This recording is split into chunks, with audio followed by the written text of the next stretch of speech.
What is up? What is going on? Dave at SVA Baseball Card Collectors. We're changing it up a little bit. Just a little bit. Like I said yesterday, we will be talking about the 1965 top set. I did some research last night. Plus, I have been doing research because I've been looking at cards there. And like it. I like the set a lot. I've been changing the way I've been going for vintage cards. Originally, I was just picking a set, a year, and just trying to get the best grades I can or can afford in a set to try to collect it. I started to get tired of it because I didn't care. I didn't care about the guys. I didn't know who they were. And I just didn't care about it. So I switched it up, and I'm going through all the years and trying to find guys that I know of, that I've heard of, not that I saw because they were already done playing. Some may have even died before I was even born, but I wanted to collect the bigger names, the guys that I know, the guys I've heard of, the guys that I've seen the old video clips of. So when I started doing that, I came across the 65 set, and I really liked it. And I think more of it was the PSA grading. The higher grades of the cards, to me, make them look really nice. And they are somewhat readily available. Now, in the 65 top set, you have 598 cards. And out of those, from 371 to 598 are short prints, meaning there's not as many of them, and that also means to get them graded higher is harder. So looking through that stuff, but even still, if you're looking for commons at a PSA 7, you may spend $4 or $5 on it. You can go on eBay and you look at it. Some go for more. A little better player is going to go for a little bit more. I'm not talking about all-stars, MVPs. I'm just saying a little like an echelon up.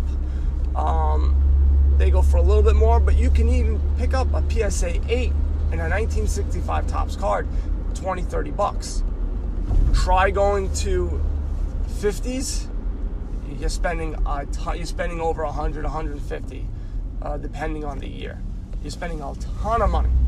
So that's what drew me to this set.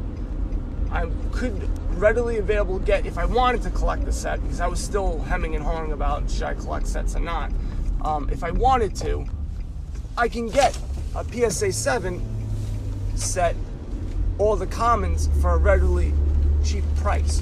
But that's, now that I'm not doing that. But if you do want to do that, if you do that, this may be a set that's good for you. The rookies, the big rookies that are there are Joe Morgan, Jim Catfish Hunter, Steve Carlton, and Tony Perez. Tony Perez is a short print, so his cards go for a little bit more money. Not drastically more money, but I think the higher grade is where he's going to cost more. He doesn't cost as much as like a Joe Morgan, but his higher grades will. Right now, you're looking at, now I looked at PSA 6, 7, and 8. Those are the cards I think that if you're a collector and you're getting into it and you're looking for investment, those are going to be your wheelhouses, because those are where you can be able to afford everything. Like a Joe Morgan rookie, a 6 is like around $425. Then the PSA 7 is like $576. And, Jesus. This is what happens. I wrote everything down, and I'm driving, which is really smart to do. You should really read while you're driving. What I just told you guys was the amount of cards that were graded. And I'm going to take a step back. For the most part, you're looking at 400 to 500 cards graded in PSA 6, 7, and 8. For Joe Morgan, he had 425 PSA 6s, 576 PSA 7s, and 568 PSA 8s. Now, if you look through everything, that's where most of the cards that people are trying to resell and invest in, that's where the number is. That's where it ranges. Now, to put that in perspective, you go to a 58 tops, you're talking about a PSA 6 might have around 400 or 500 cards, but the PSA 7 has 200 or 300, and the PSA 8 will go down to 100, between 100 and 200. So it's a big difference. You're talking about 400 cards less. Go to a 52 tops, you're talking about PSA 6, maybe 50 or 60 of them, 7s or 30, and 8s you got like 10 to 15. So you're really spending a ton of money. I mean, that's the most iconic set, but what I'm saying is the later the years are, the harder it is to get a excellent, a PSA 8 or a 7. So you're going to pay a lot more money. The 65s, there's a lot more available, which does drive down the price because there's more available, but I still think they are good investments because they are vintage cards and they look really nice, and you still have a lot of stars in them. So you have Sandy Koufax, Don Drysdale, Carl Yastrzemski, Brooks Robinson, Mickey Mantle, Willie Mays, Hank Aaron, Frank Robinson, Al Kaline. A lot of guys in there. I know I'm missing some guys.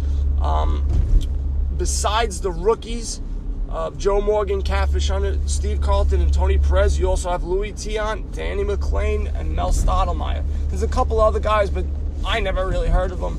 Maybe if you're older, you would have, but those are the three guys that I've heard of as well. So the range with regards to how many PSA cards there are, it's a little bit above everything else, back in the 50s, but it's still not like there's an overabundance of them.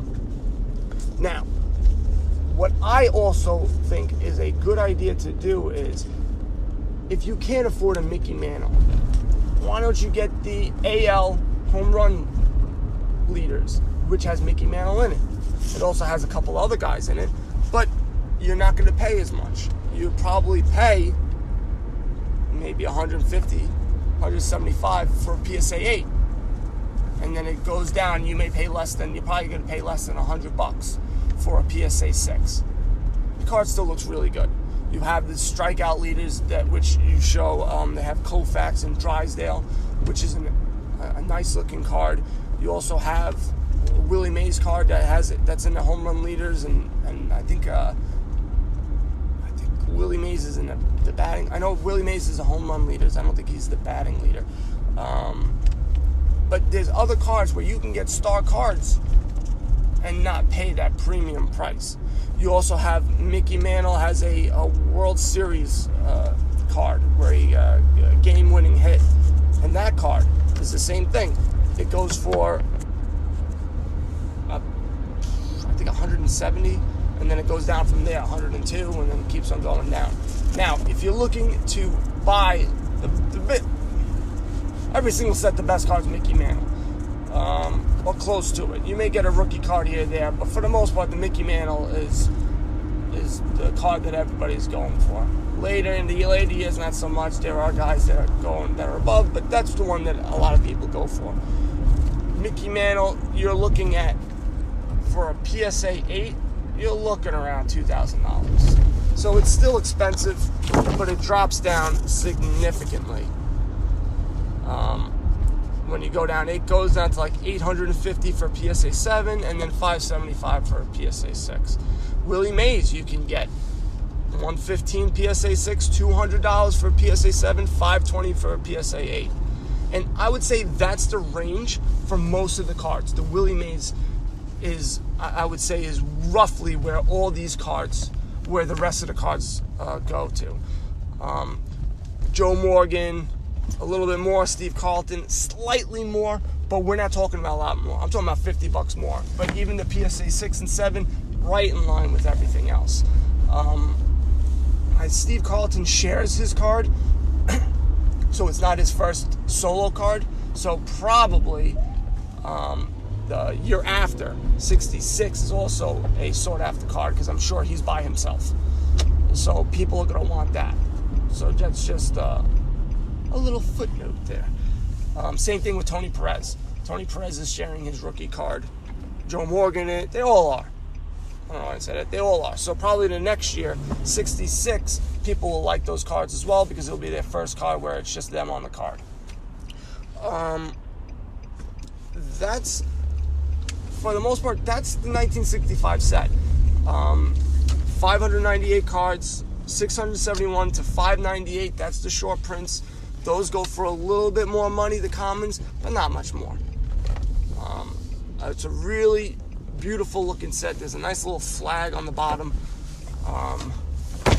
So that's what makes it, to me, that looks cool. The borders, a lot of the cards, they look really sharp. They look really nice. You go on eBay, you're gonna really like those cards. You have a ton of Hall of Famers and you have a ton of players that are really good that you can get for affordable prices, and the card looks good. Like I said, you can drop $100 and you're gonna get a PSA 6 for most of the cards. You know, you have Al Kaline. You can get a Mickey Mantle, not his base card, but you can get a Mickey Mantle card for $150. You can get a PSA 7 if you look, which is, I think it's great. And I think that's where a lot of people are going to start going to, because the Mickey Mantles are really starting to go up. And they're still going, I mean, they've been going up. But I see these other cards, they're not as high in value, and I can see there's a lot of competition for them. And people want a Mickey Mantle. They can't afford that one, so they're going to go with something else. At least it has his picture on it. Awesome looking set. I think there's definitely places to find investment.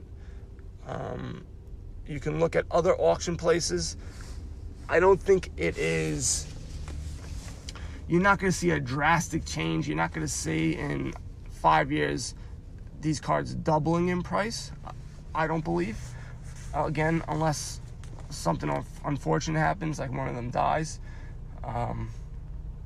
Like if Joe Morgan passes away, something like that, his card will start, will go up a lot more in value. But, which is morbid, I know, but it's just the facts of life. But yeah, I keep on saying it because I really like the card. Oh, geez, another thing I forgot. How could I miss? Bob Clemente is in here. Roberto Clemente has a card in here as well. There was a ton of cards graded. His was probably the most or close to the highest of cards graded. His price has been going up everywhere. Every single year, his numbers are up. So if you can get a sharp-looking card, if you can get a PSA 7, PSA 8 of Roberto Clemente, his cards will go up. I can guarantee that. Whatever you're buying for now, I guarantee 5 years from now, they're going to go up. I just think he's just an iconic player. Puerto Rico, ho. But I can't believe I've left him out, but he's the man, and his cards are going up in value. Nice Hank Aaron. You can get him really cheap. I don't think I told you prices, but I saw prices 90 to 100 for a PSA 6, 170 for a PSA 7, but look how it jumps. PSA 8, $500. And that seems to be the thing. Most of these cards from PSA 7 to PSA 8, that's the big leap. So go for the PSA 7. That's where it's affordable. They look really nice too. You're not getting it. It's not looking crappy. Just make sure it's centered properly, and you'll be able to resell it no problem. And that's another issue in all vintage cards. Make sure you get the card centered properly, where it's not totally off. The more centered it's going to be, the better value you're going to get, and the faster you're going to be able to sell it. I know you're going to pay up for a little bit, but it's just like anything else. It's like real estate. Location, location, location. Where is it located? Dead center, people are going to want it. Off center, it's going to be a lot harder. You're going to get less money for it, and you're going to get the investor, a person who just wants the card. I'll just get the card because I can afford it. And they're not going to overbid for it. So you want people overbidding for the card because it's centered perfectly. That's it. That's all the time I got. Thank you for listening. SVA Baseball Card Collectors on Facebook. SVA BB Collectors on Instagram. I'm on YouTube as well. I'll probably put this podcast on the YouTube. I was having problems posting stuff on my Facebook group. So I will hopefully be able to post stuff today. If you're trying to get in, I had one member trying to get in and I couldn't accept them. I was able to, I think late yesterday. I am buying a 93 Bauman box. See if you guys can get a Derek Jeter rookie card. I have 2 people already that are interested. I'm going to get the box today. Would like to get 2 more people to buy the box. If not, I'll just pay for it. I just like to open boxes and give the cards out. I mean, I would love to get the rookie card, but so be it. I'd rather other people get it. I just enjoy opening up packs and boxes and things like that. So I will talk to you guys tomorrow. Buy some baseball cards and go broke, people. Later.